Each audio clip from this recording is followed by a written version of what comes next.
Hello friends, नमस्कार and welcome to समाधान। साथियों, उम्मीद है कि आप सब अच्छे होंगे और साथ ही साथ आपकी स्टडी भी अच्छे से चल रही होगी। साथियों, जैसा कि आप सभी को पता है कि जब से बीपीएससी एडीओ का पेपर कैंसिल हुआ, आयोग ने उसको रद्द किया। उसके बाद आयोग ने एक फ़ैसला लिया कि वो आगामी सभी बीपीएससी के एग्ज़ामों में जो एमसीक्यू एग्ज़ाम होते हैं उसमें ई ऑप्शन रखेगी। यानी कि अब तक जो 4 ऑप्शन, सबसे पहले तो आपका ई ऑप्शन था, 5 ऑप्शन था, लेकिन उसको हटाकर के बाद में 4 ही किया गया था। फिर अब 5 ऑप्शन होने जा रहा है, जिसको ऑलरेडी लागू कर चुकी है बीपीएससी।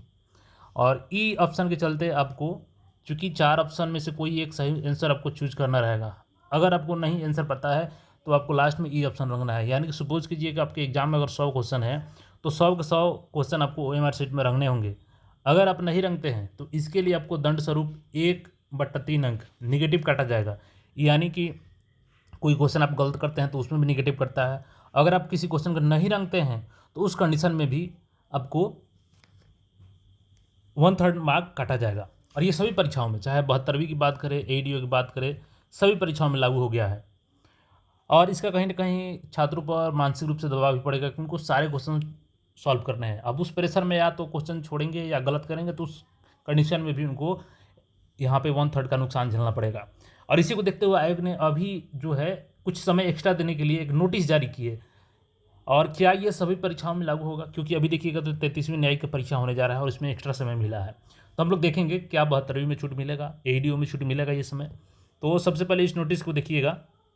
क्या है कि 33वीं बिहार न्यायिक सेवा परीक्षा प्रतियोगिता, ये 3 जून को आपकी परीक्षा होने जा रही है। अभ्यर्थी को प्रत्येक प्रश्न के उत्तर के लिए ओएमआर शीट में 5 ऑप्शन ABCDE प्रदान किए जाएंगे। यानी कि यहाँ से लागू हो चुका है। ई ऑप्शन का अर्थ है कि प्रयास नहीं किया गया, नॉट अटेम्प्टेड। यदि अभ्यर्थी प्रश्न का उत्तर देना चाहते हैं तो ABCD में से किसी एक विकल्प का चयन करेंगे। यदि प्रश्न का उत्तर नहीं देना चाहते हैं, मतलब वही है कि अगर आता है तो ABCD चूज कीजिए, नहीं आता है तो ई ऑप्शन चूज कीजिए, ये अनिवार्य है। यदि कोई अभ्यर्थी पांचों विकल्प ABCD में से किसी भी एक विकल्प का चयन नहीं करते हैं तो ऐसे प्रत्येक अनुत्तरित अनआंसर्ड प्रश्न नकारात्मक नेगेटिव मार्किंग करते 1/3 कटौती की जाएगी। और इस व्यवस्था पर प्रथम बार लागू की जा रही है, चूँकि पहली बार इस परीक्षा में ये लागू हो रहा है पैटर्न, और आगामी सभी परीक्षाओं में ये लागू होगा। इस व्यवस्था से अवगत कराते हुए अभ्यर्थियों की कठिनाइयों को ध्यान में रखते हुए क्षतिपूरक समय दिया जा रहा है। यह क्षतिपूरक समय आयोग की आगामी परीक्षाओं में प्रभावी नहीं होगा। और देखिएगा, अभ्यर्थियों को प्रथम पाली में सामान्य अध्ययन के विषय के लिए निर्धारित समय 1 घंटा 30 मिनट जगह पर 1 घंटा 40 मिनट दिया जाएगा, यानी 10 मिनट का एक्स्ट्रा समय दिया जा रहा है। और जो द्वितीय पाली में इनका पेपर है 2 घंटा 15 मिनट का, उसमें आप 2 घंटे का, तो उसमें 15 मिनट एक्स्ट्रा दिया जा रहा है, यानी 2 घंटे 15 मिनट का ये पेपर होगा। अब आपका सवाल होगा कि सर 33वीं में तो लागू हो गया, तो क्या आगामी सभी परीक्षाओं में लागू होगा? तो देखिए, उसका नोटिस भी यहाँ पे आ चुका है। देखिएगा, यहाँ पे दिया गया है बिहार लोक सेवा आयोग प्रेस विज्ञप्ति। बिहार लोक सेवा आयोग द्वारा लिए गए निर्णय के आलोक में आयोग द्वारा आयोजित MCQ बहुविकल्पीय आधारित सभी परीक्षाओं की उत्तर प्रणाली को अधिक सुव्यवस्थित, पारदर्शी, अनुशासित बनाने के लिए इसमें आंशिक संशोधन किया गया है।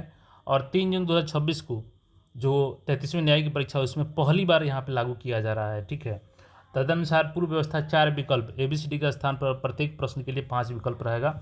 और जो कि यही बताया गया है कि इसमें आपको सभी के सभी चूज करना अनिवार्य रहेगा, नहीं तो छोड़ने पर 1/3 निगेटिव कटेगा। और इस व्यवस्था के अवगत कराने में अभ्यर्थियों की कठिनाइयों को ध्यान में रखते हुए क्षतिपूरक समय दिया जा रहा है। और देखिए, यह क्षतिपूरक समय आयोग की आगामी परीक्षाओं में प्रभावी नहीं होगा और अभ्यर्थी इसे आगामी परीक्षाओं के लिए आधार ना समझे। मतलब ये आयोग ने क्लियर कर दिया कि यहाँ पे जो 72वीं का आपका एग्जाम होगा, ADO का एग्जाम होगा, उसमें किसी भी परीक्षा में आपको ये 10 मिनट या 15 मिनट का एक्स्ट्रा समय नहीं मिलने जा रहा है। तो इसलिए आप ये भ्रम में ना रहे कि मिल रहा है समय, आपको एक्स्ट्रा समय नहीं मिलेगा। जो समय पहले से मिल रहा है वही समय मिलेगा। ये पहली बार इसमें लागू किया गया है केवल क्षतिपूरक के रूप में। अभ्यर्थियों की सुविधा के दृष्टिगत 33वीं बिहार न्यायिक सेवा के लिए प्रतियोगिता परीक्षा की प्रथम पाली में सामान्य अध्ययन विषय की परीक्षा अवधि में 10 मिनट का क्षतिपूरक समय देते हुए इसे पूर्व निर्धारित 10 से 11:30 बजे के स्थान पर 10 से 11:40 किया जा रहा है। इसी प्रकार द्वितीय पाली में 15 मिनट एक्स्ट्रा दे करके 2 बजे से 4 बजे के स्थान पर 2 बजे से 4:15 तक किया जा रहा है। लेकिन यहाँ पे आयोग को सोचना चाहिए कि जब ई ऑप्शन रखना है तो यहाँ पे छात्रों के ऊपर प्रेशर बढ़ेगी। उस कंडीशन में या तो दबाव में ये क्वेश्चन को गलत कर सकते हैं या क्वेश्चन छूट सकता है इनसे। तो उस दोनों कंडीशन में इनको यहाँ पर नुकसान उठाना पड़ेगा। तो आयोग से हमारी रिक्वेस्ट है कि कम से कम इन सभी परीक्षाओं में भी ज़्यादा नहीं तो कम से कम 10 मिनट एक्स्ट्रा समय देना ही चाहिए आयोग को, क्योंकि आप नई व्यवस्था लागू कर रहे हैं और इसमें अनिवार्य कर दिए हैं कि आपको सब रंगना ही है। तो OMR शीट फिल करने में भी समय लगता है और उस समय के लिए कम से कम 10 मिनट तो एक्स्ट्रा देने का बनता है यहाँ पे। आप लोग क्या लगता है कि 10 मिनट एक्स्ट्रा देना चाहिए था सभी परीक्षाओं में? तो कमेंट करके जरूर बताइए। और बिल्कुल आयोग से ये मांग है कि इसको सभी परीक्षाओं में लागू किया जाना चाहिए, ताकि जो एक्स्ट्रा बर्डन है छात्र के ऊपर ना आए। बाकी आपका राय इसमें साझा कर सकते हैं। मिलते हैं फिर नए अपडेट में। चैनल को सब्सक्राइब करके जुड़ रहें। धन्यवाद।